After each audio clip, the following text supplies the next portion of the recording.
વડોદરા શહેરના અટલાદરા પોલીસ સ્ટેશનમાં વિધર્મી યુવક સામે દુષ્કર્મની ફરિયાદ નોંધાવા પામી છે। 18 વર્ષીય યુવતીએ કાસમ ચૌહાણ નામના વ્યક્તિને લઈ આ દુષ્કર્મની ફરિયાદ નોંધાવી છે, જેને લઈને અટલાદરા પોલીસ દ્વારા કાર્યવાહી કરતા આરોપી કાસમ ચૌહાણની ધરપકડ કરી છે।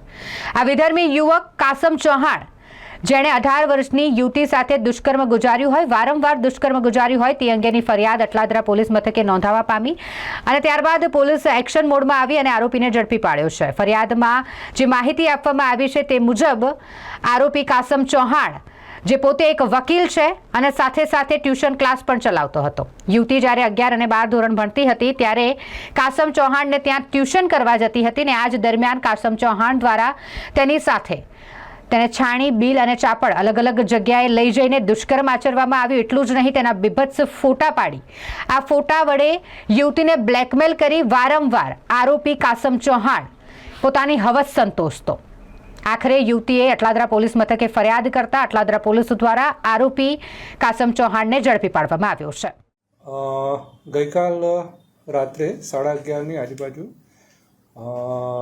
એક બનાવ જે છે એ અટલાદરા પોલીસ સ્ટેશનમાં આવ્યો હતો, જેના મુજબ ફરિયાદી જે જણાવ્યા મુજબ ફરિયાદી છે એ રણુ રોડ તાલુકો પાદરાના રહેવાસી છે અને જે આરોપી છે કાસમ સલીમભાઈ ચૌહાણ એના સંપર્કમાં એ લગભગ છેલ્લા 10 વર્ષથી છે કે જ્યાં એક જ સોસાયટીમાં આ લોકો રહે છે અને આ જે ફરિયાદી છે તે 11-12માં આ ભાઈ છે તેના ત્યાં ટ્યુશન જતા હતા। એ રીતે બંને એકબીજાને ક્લોઝથી ઓળખે છે, પરંતુ છેલ્લા 6-1 મહિનાથી આ ફરિયાદી અને આરોપી વચ્ચે વોટ્સએપમાં ચેટ થતા હતા અને અમુક વાતો થતી હતી અને છેલ્લે નવેમ્બર માસ 2024માં જે આરોપી છે આ મહિલાને કંઈક ફરવા માટે લઈ ગયા હતા અને પછી પાછા ફરતી વખતે બિલ ચાપડ ગામની પાસે કે ભાઈ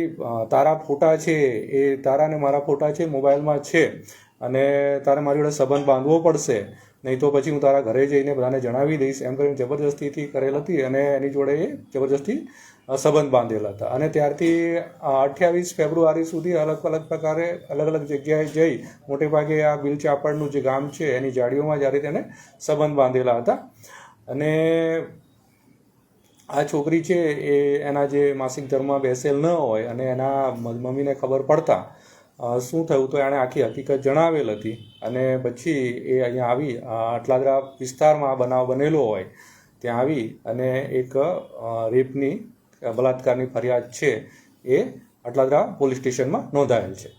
સર, આરોપી અને ફરિયાદી બંને શું કરે છે? જે આરોપી જે છે એ ટ્યુશન ક્લાસીસ ચલાવે છે અને LLB કરેલ છે અને LLM કરેલ છે અને જે ફરિયાદી છે અત્યારે MS યુનિવર્સિટીમાં કોલેજમાં અભ્યાસ કરી રહી છે।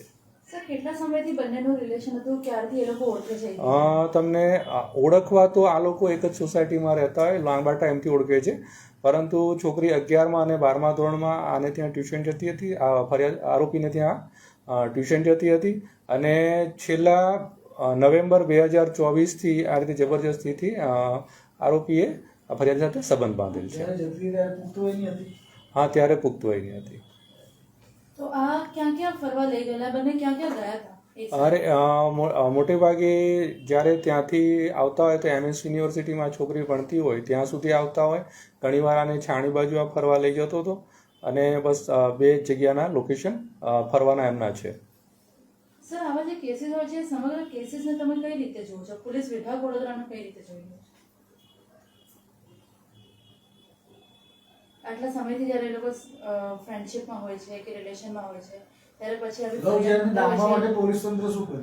હવે આ જે લવ જેહાદનો કાયદો છે એ જ્યારે આરોપી છે કે પોતાની ઓળખ છુપાવીને જ્યારે કોઈ છોકરીના સંપર્કમાં આવતા હોય કે એ વિધર્મી જોવા છતાં બીજા કોઈ ધર્મના છે એવું જણાવીને ક્યારેક હિન્દુ છોકરીના સંપર્કમાં આવતા હોય ત્યારે આ લવ જેહાદનો કેસ બનતો હોય છે। અહીંયા આ છોકરી અને આ બંને સામસામે જ રહેતા હોય, પહેલેથી જ ઓળખતા હોય અને છોકરીને બી ખબર છે કે આ જે છોકરો છે વિધર્મી છે, તેમ છતાં પણ એને સંબંધ રાખેલ હતા અને એટલે આમાં લવ જિહાદનો એંગલ છે એ આવતો નથી. મ્યુચ્યુઅલ અન્ડરસ્ટેન્ડિંગથી થયું છે એવું કેવું? ના, મ્યુચ્યુઅલ અન્ડરસ્ટેન્ડિંગથી થયું છે એમ કહી શકાય નહીં, કેમ કે આમાં ફરિયાદી જે છે એ જણાવે છે કે ફોર્સથી કે આના જે ફોટા બતાવી દઈશું એમ કરીને જબરજબરીથી એમણે આ બળાત્કાર કરેલ છે. ક્યાં સુધી ચાર્જશીટ દાખલ કરવામાં? ચાર્જશીટ જે છે 76 દિવસ રેપનો કેસ છે જે કાયદામાં જોગવાઈ છે એ મુજબ એની ચાર્જશીટ રજૂ કરવામાં આવશે. આરોપીની અટકાયત થઈ ગઈ છે? આરોપીની અટકાયત થઈ ગઈ છે. તો કયા કયા ગુના નોંધવામાં આવે છે? એના પાસે મોટે ભાગે છે જે આપણી નવી જે ભારતીય ન્યાય સંહિતા 64(2) અને 351(2) મુજબની જે કલમો છે એ નોંધીને આગળ કાર્યવાહી કરવામાં આવેલ છે.